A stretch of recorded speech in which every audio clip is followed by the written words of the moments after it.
নমস্কার বন্ধুরা, আমি সুমি। আপনারা দেখছেন সুমির রান্নাঘর। আজকে খুবই সিম্পল একটি রেসিপি নিয়ে চলে এলাম, পুঁই মিটুলি দিয়ে চিংড়ি মাছের চচ্চড়ি। চলুন তাহলে রেসিপিটা শুরু করা যাক। তার আগে আমার ভিডিওটা যদি আপনাদের ভালো লেগে থাকে, চ্যানেলটাকে সাবস্ক্রাইব করে ভিডিওটা লাইক দিয়ে দেবেন। চলুন তাহলে এই মজাদার রেসিপিটি শুরু করা যাক। রান্নাটি করার জন্য আমি একটা কড়া বসিয়ে নিয়েছি। কড়াইটা গরম হয়ে গেছে, আমি তেল দিয়ে দেব।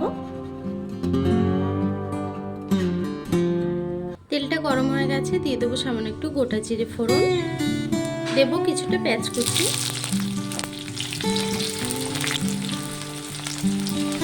পেঁয়াজটাকে দিয়ে একটু ভেজে নেব। পেঁয়াজটাকে দিয়ে দেবো কয়েকটা কাঁচা লঙ্কা।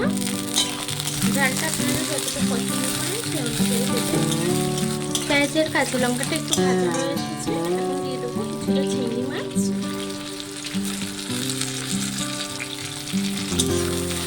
মাছটাকে দিয়ে একটু ভেজে নেব, পেঁয়াজের সাথে মাছটাকে একটু ভেজে নেব। দেবো সামান্য একটু হলুদ গুঁড়ো, দেবো সামান্য একটু নুন। মাছটাও কিন্তু একটু ভাজা হয়ে এসেছে, এখন দিয়ে দেবো দুটো টমেটো কুচি। টমেটো দিয়েও একটু নেড়ে চেড়ে নেব। বাকি মশলাটাকে অ্যাড করব।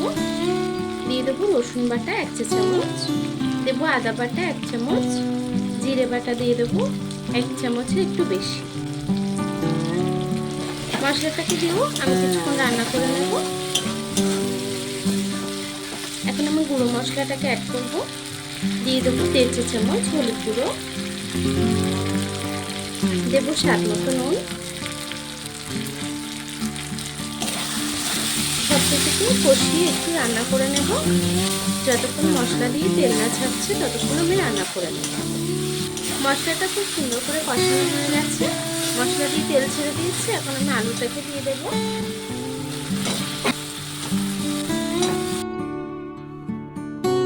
আলুটাকে দিয়ে একটু মশলার সাথে কষিয়ে নেব। দিয়ে দেবো মিটুলি, আমি পুঁই মিটুলিটাকে দিয়ে দেবো। ছোট ছোট করে কেটে নিয়েছি। খুব সুন্দর করে কষিয়ে আলুর সাথে কষিয়ে রান্না করে নেব।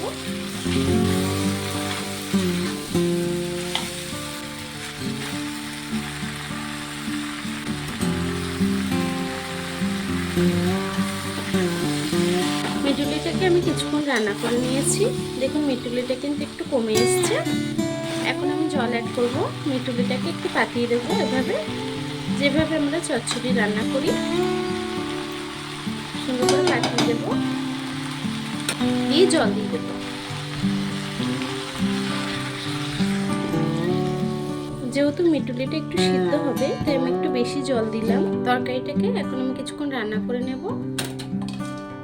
তরকারিটাকে ঢেকে কিছুক্ষণ রান্না করে নেব।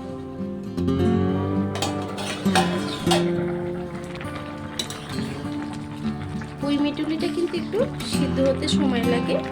নরম হয়ে এসেছে, আমি আরো কিছুক্ষণ রান্না করে নেব।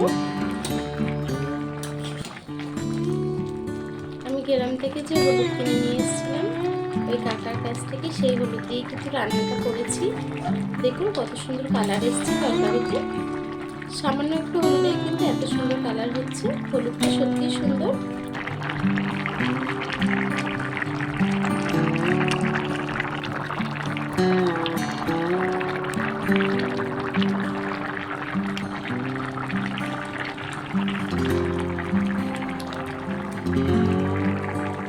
আমার পুঁই মিটুলি চচ্চড়িটা কিন্তু হয়ে গেছে। আমি একটু মাখা মাখাই নামাবো। গ্যাসটাকে বন্ধ করে দেব। আলু কিন্তু খুব সুন্দরভাবে গলে গেছে। আলু পুঁই মিটুলি সব সুন্দর গলে গেছে। এখন নামিয়ে নেব। তরকারিটাকে এখন নামিয়ে নেব। দেখুন কত সুন্দর হয়েছে। আমাদেরই গাছে পুঁই মিটুলি আমি নিয়ে এসেছিলাম। দেখুন বন্ধুরা, আমার পুঁই মিটুলির চচ্চড়িটা কিন্তু হয়ে গেছে। আমার এই রেসিপিটা কেমন হয়েছে কমেন্ট বক্সে জানাবেন। ভিডিওটা যদি ভালো লেগে থাকে চ্যানেলটাকে সাবস্ক্রাইব করে ভিডিওটা লাইক দিয়ে দেবেন।